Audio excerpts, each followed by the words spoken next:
Olá, boa noite, malta, boa noite a todos. Eu sou a Graça e hoje trago aqui o caso do assassino da Praia do Osso da Baleia, um português que em 1987 assassinou 7 pessoas numa noite. Foi um dos piores assassinos que Portugal conheceu. E este assassino também me marcou muito por ser perto da zona onde eu vivo em Portugal e também porque eu estava grávida da minha filha nessa altura.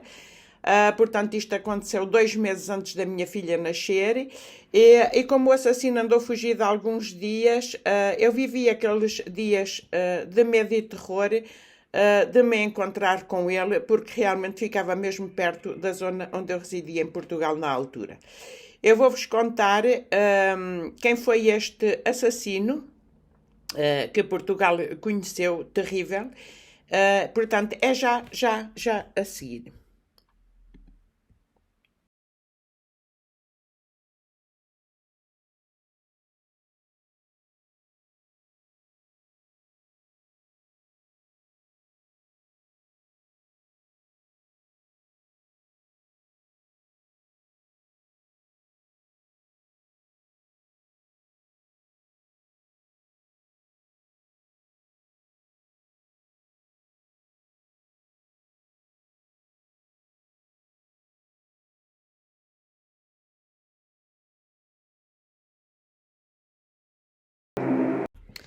Vítor Jorge era o nome dele, tinha 37 anos e ficou conhecido como o Mata-Sete ou o assassino do osso da baleia.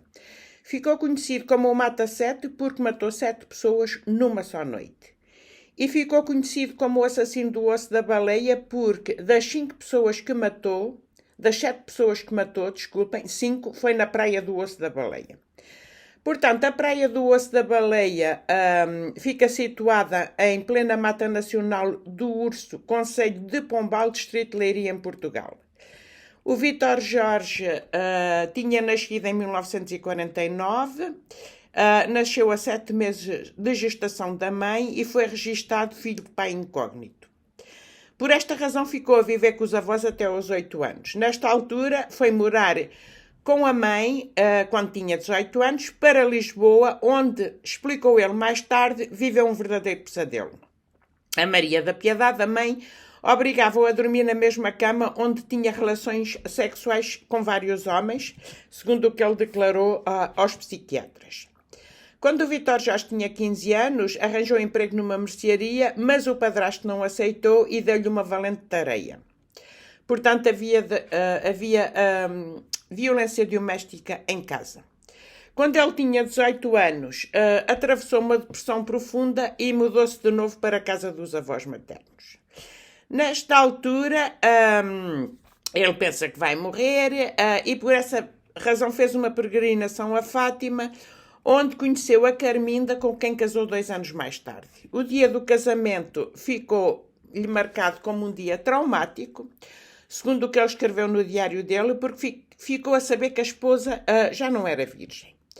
Soube então que a esposa tinha sido abusada sexualmente e todas estas revelações deixaram-no traumatizado, mas sentia-se já muito envolvido com ela para a abandonar nesta altura.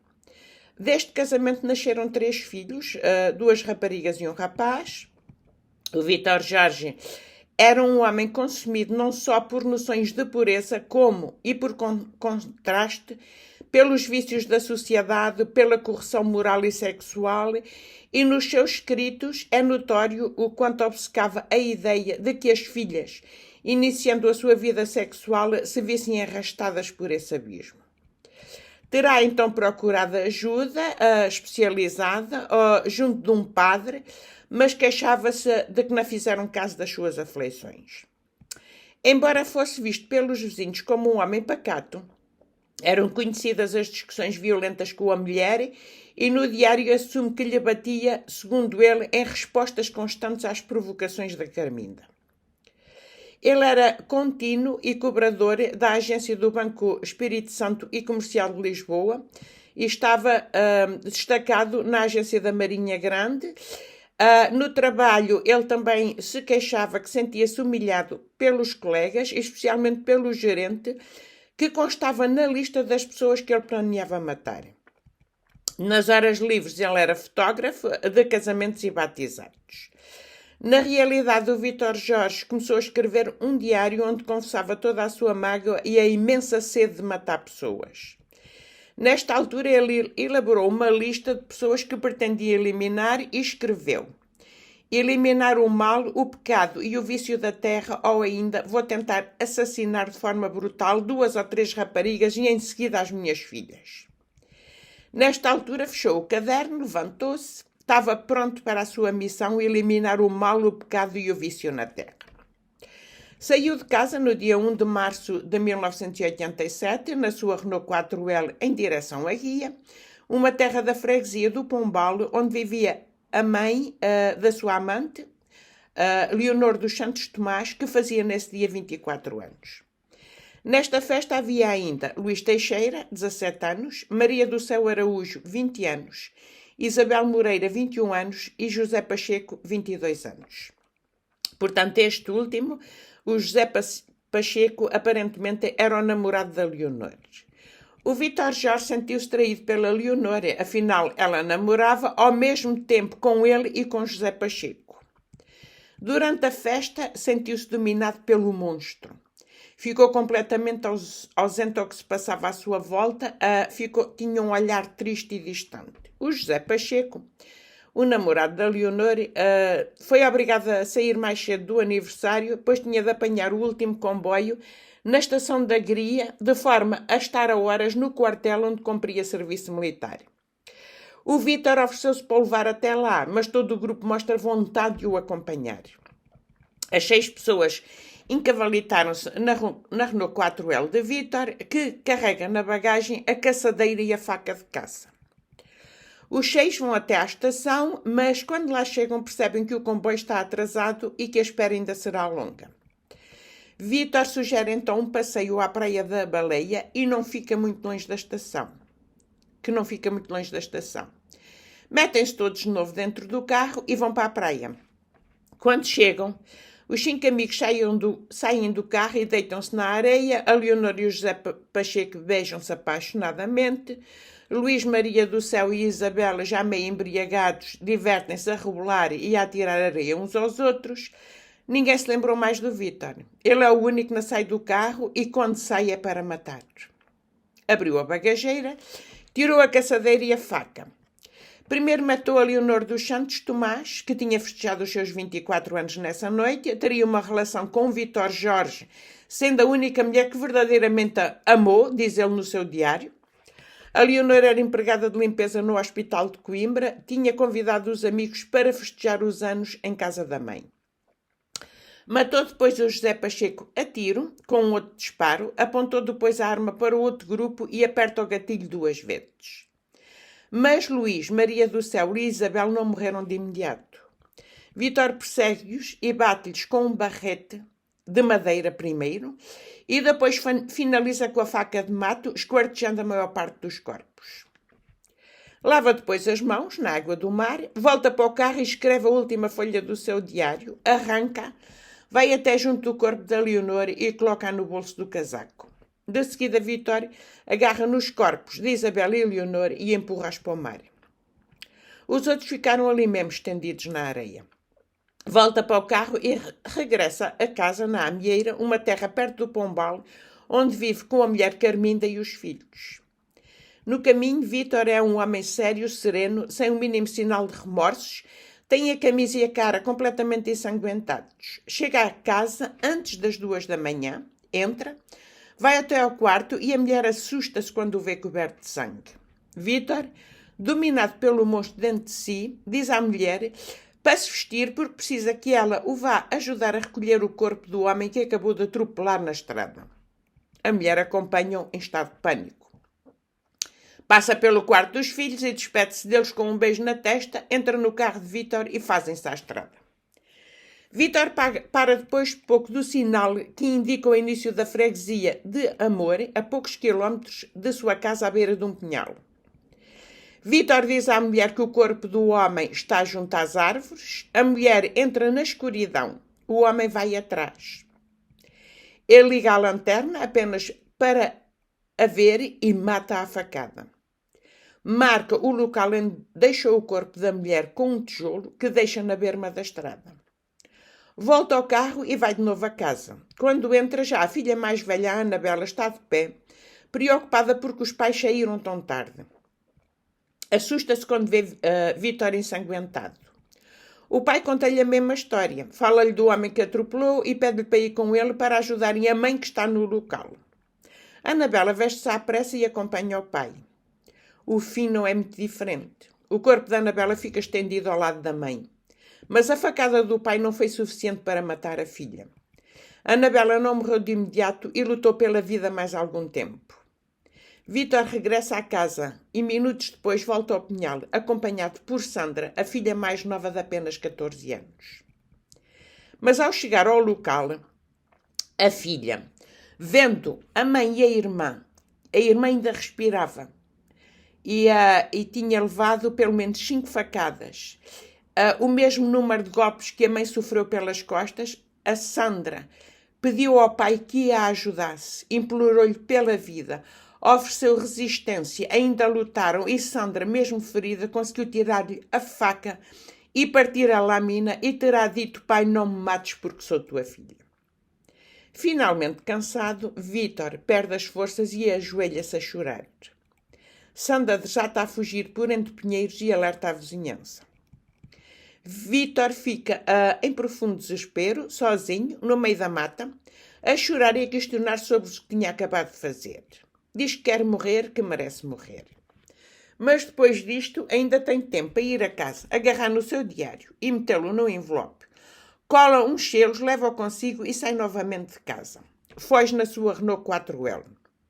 A chegada da GNR com a filha mais nova, Sandra, já foi pela manhã e ficou acentuada pela descoberta do corpo da mãe e da irmã.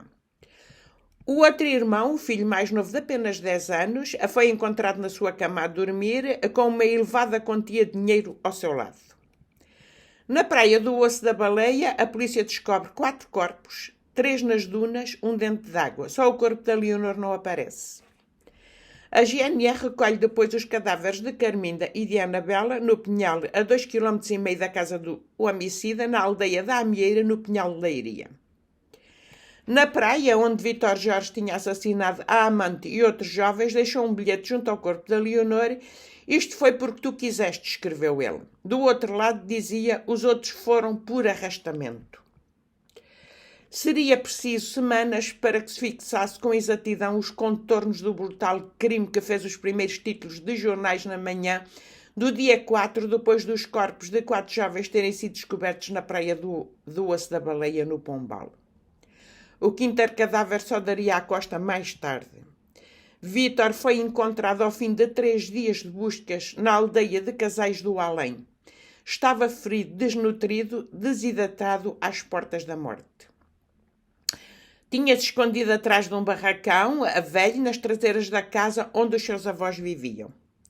Foi encontrado por uma vizinha, a dona Matilde Pinheiro, que sempre desconfiou dos barulhos estranhos que ouvia vindos do barracão. A mulher avisa a polícia e Vítor Jorge é detido e internado de urgência no hospital. Dentro do carro foram encontrados as armas e um papel onde se lia: mata a minha mulher porque não era virgem quando casou, mata as minhas filhas para não serem pasto para os prazeres do mundo, poupo o meu filho para perpetuar a semente do mal.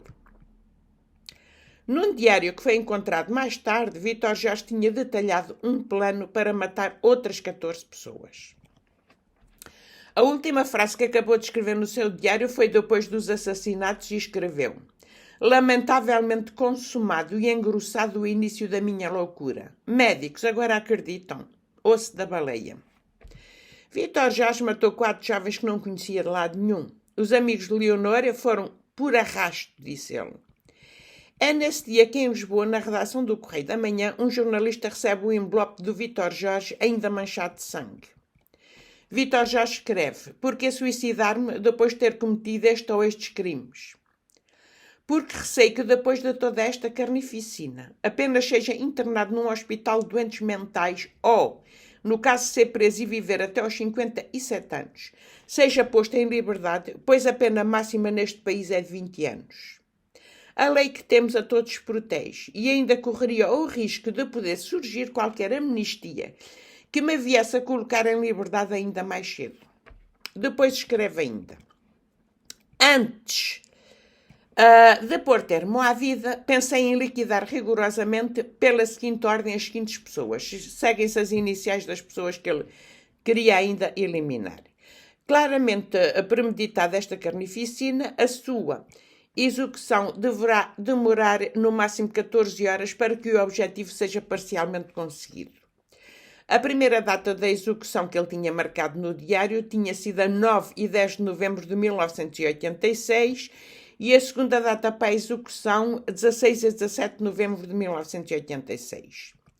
O Vítor Jorge começou a escrever o diário a 3 de maio de 1985. Tinha 104 páginas, relatava a sua vida e como ia preparar a chacina. Vítor Jorge recupera ao fim de 3 dias e é de imediato interrogado pela polícia que quer saber o que ele fez ao corpo da Leonor. Vítor não diz nada. Está arrasado psicologicamente e não é capaz de articular nenhuma palavra. Os interrogatórios continuam sempre sem resultado. O Vítor foi presente a um juiz que lhe decreta a prisão preventiva. Ficou a aguardar julgamento no estabelecimento prisional de Leiria e 11 dias depois do crime o corpo da Leonor deu à costa na praia do Osso da Baleia. Nesta altura, Vítor Jorge, acompanhado de uma mão cheia de investigadores, regressou à praia para a reconstituição do crime. Em dezembro de 1987, Vítor Jorge, então com 38 anos, começa a ser julgado pelo Tribunal de Júri. Numa entrevista ao Jornal de Notícias, enquanto se iniciava o julgamento, disse: Vítor Jorge é um monstro e praticou monstruosidades que não merece piedade nem perdão. Portanto, falou de si na terceira pessoa. Em tribunal, pediu que os jurados fossem familiares das vítimas. O sorteio dos jurados começou por não correr bem. Só saíam analfabetos, mas lá se conseguiram os 8 jurados efetivos e 2 suplentes. 6 dos efetivos eram mulheres, 3 donas de casa, uma mulher a dias, uma empregada de supermercado e uma comerciante. Dos 2 homens, um era agricultor e o outro industrial. O país parou nesta altura para assistir à primeira das 4 sessões de julgamento do Mata 7. O crime estava ainda fresco na memória de todos os portugueses. Numa rápida sequência de entrevistas de ruas, várias pessoas pediram a pena máxima para o Vítor Jorge. Muitos diziam que o país seria mais justo se ele morresse e muitos também pediam a condenação deste homem para sempre. Para defender o monstro da Praia do Osso da Baleia, o tribunal chamou um advogado estagiário, o Mário Ferreira, que tinha terminado o curso há apenas 3 meses. Em conversa com o cliente, o Mário fica a saber que Vítor se considerava inocente e que responsabilizava o outro pelos 7 assassinatos. O rapaz percebe de imediato que está perante uma pessoa perturbada e doente mental. Em tribunal apresentou a tese da inimputabilidade do cliente e pede uma junta médica dirigida pelo psiquiatra Eduardo Cortesão do Hospital de Coimbra que analisou o seu cliente. Os testes duram para aí uma semana. O resultado foi claro. Vítor Jorge era um doente esquizofrénico e, como tal, não podia responder pelas suas ações. Quando chamado a depor, o próprio Vítor Jorge garante que não fez mal a ninguém e responsabilizava sempre o outro que vivia dentro de si pelos assassinatos. O relatório do psiquiatra Eduardo Luís Coentrão descrevia Vítor Jorge como doente mental, perigoso e um alto risco para a comunidade, o que, a ser reconhecido pelo Tribunal da Marinha Grande, podia fazer com que o acusado ficasse internado para o resto da vida. Mas não foi. O Tribunal de Júri, presidido pelo juiz Gregório Simões, preferiu aceitar a opinião de um psiquiatra local de que o arguido era um homem mentalmente saudável e condenou em cúmulo jurídico à pena máxima de 20 anos de cadeia enquanto criminoso comum. O réu chegou a pedir aos juízes para que o isolassem numa instituição psiquiátrica por sentir que um dia podia voltar a matar. Depois de cumprir na pena penitenciária de Coimbra, de forma exemplar, onde até ajudava na celebração da missa, Vítor Jorge beneficiou de várias amnistias e foi libertado em 5 de outubro de 2001, apenas 14 anos depois de ter sido encarcerado, quando o normal teria sido de cumprir pelo menos 16 anos. Um facto que chocou o país e levantou a velha questão da brandura dos nossos códigos penais. E na localidade da Amieira houve mesmo quem receasse que o Vítor Jorge poderia reincidir no crime, depois de ter feito várias ameaças no sentido de que a sua lista sangrenta ainda incluía alguns nomes. Quando saiu da prisão em 2001, foi rejeitado pela mãe e pela filha que sobreviveu ao massacre em 1987. Acaba por ser ajudado pelo filho, o único que, pelo facto de não ser mulher, não sofreu nenhuma ameaça e emigra para a Inglaterra primeiro e depois para a França, ajudado por uma prima que vive em Paris. A primeira estilista e professora de costura, de 59 anos, foi a única pessoa que o ajudou sem impor condições e ela disse: ele veio para cá direto da prisão, fui eu que assinei o termo de responsabilidade com o diretor da cadeia, disse a prima, recordando que o primo tinha sido um prisioneiro exemplar. Ajudava na missa, fazia artesanato e fotografava as cerimónias. Vítor Jorge emigrou então para a França com a ajuda da prima. A fotografia continuou a ser a sua paixão, que ainda perdurava, embora já não fizesse casamentos nem batizados, nem festas de aniversários. Ainda da última vez que esteve em Portugal, contou a prima, fotografou tudo e mais alguma coisa. Aliás, escreveu ele no diário, foi através da fotografia que descobriu o caráter de algumas mulheres. Ele tinha escrito o seguinte: das largas dezenas de noivas que fotografei, 7 houve que me ofereceram o seu corpo, dia antes de casarem, 2 poucas horas antes da cerimónia do seu casamento. 11 noivas depois de casada também o quiseram fazer de uma forma descarada. Das moças por mim fotografadas, passo a enumerar o nome incompleto das que quiseram manter um relacionamento amoroso. Vítor Jorge regressou a Portugal na Páscoa de 2008, mas não foi bem recebido pela maioria dos familiares e amigos, referiu a prima numa entrevista ao jornal Correio da Manhã. Ela disse: as pessoas estão assustadas porque o meu primo tentou matar-se e enviou mensagens desesperadas por telemóvel no início do ano, por isso foram poucas as pessoas que lhe abriram a porta. Uns meses antes, mandou mensagens aos amigos a dizer o seguinte: perdoem, mas recuso voltar a matar para sobreviver psicologicamente. 6 anos a lutar contra os meus demónios e só é muito tempo. Cristine tem um coração nobre, ajudem-me. Cristine era a nova companheira que ele tinha encontrado em França e desconhece se ela estava ao corrente do passado dele ou não. Quando o antigo bancário visitou os amigos e familiares, estes continuavam com o pé atrás, com medo. As pessoas que lhe eram próximas na Magrinha Grande e em Porto de Mós, quando souberam que ele vinha a Portugal, tomavam todos os seus cuidados, tinham medo de se cruzar com ele. Ele regressou a Portugal pelo menos 5 vezes e uma vez tinha ido acompanhado da mulher francesa que tinha arranjado já em França. Uma das pessoas em Portugal disse: ele esteve cá em finais de dezembro com a mulher. Portanto, Vítor Jorge tinha arranjado uma mulher em França que chamava-se Cristine. Cumprimentou-me, mas eu queria era despachar. Cumprimentei e não adiantei conversa, queria era que fosse embora. Contou ao jornal Domingo uma prima, adiantando que soube previamente da sua chegada. Avisam-me sempre quando ele cá vem.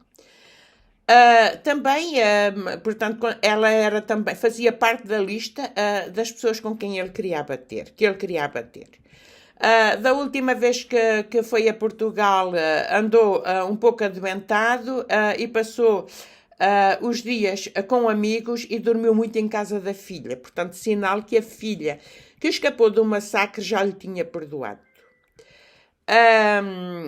Portanto, não viu a mãe do Vítor Jorge, a Piedade Jorge, não demonstrou vontade de o ver, porque ainda hoje considera que o filho foi um grande assassino e não tinha motivos para isso, nunca perdoou o filho da tragédia da Praia do Osso da Baleia. No diário, um ano antes da chacina, o Vítor já explicou.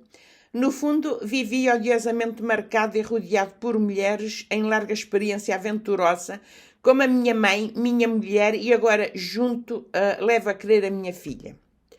Vou aguardar tranquilamente que uma provável neta prossiga o mesmo caminho.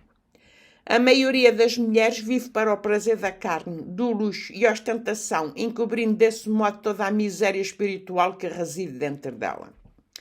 Meses mais tarde reafirmou, mas devo afirmar obcecado ou não, 3 mulheres ajudaram a cavar a minha cova, a minha mãe, a minha mulher e a minha filha.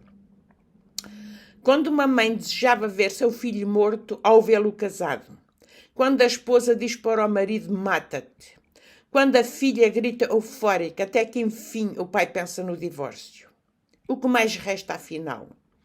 Que objetivos mais se vislumbram no horizonte de um homem marcado?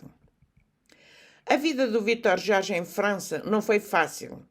Teve internado por diversas vezes num hospital psiquiátrico na Córsega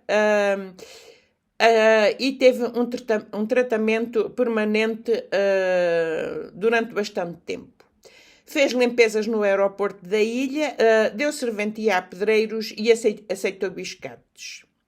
Às vezes recuperava objetos que encontrava abandonado e vendia-os no mercado. Nos últimos tempos, deu-lhe para recordar e guardar tudo em casa, todo o tipo de lixo, explicou a prima a um jornal.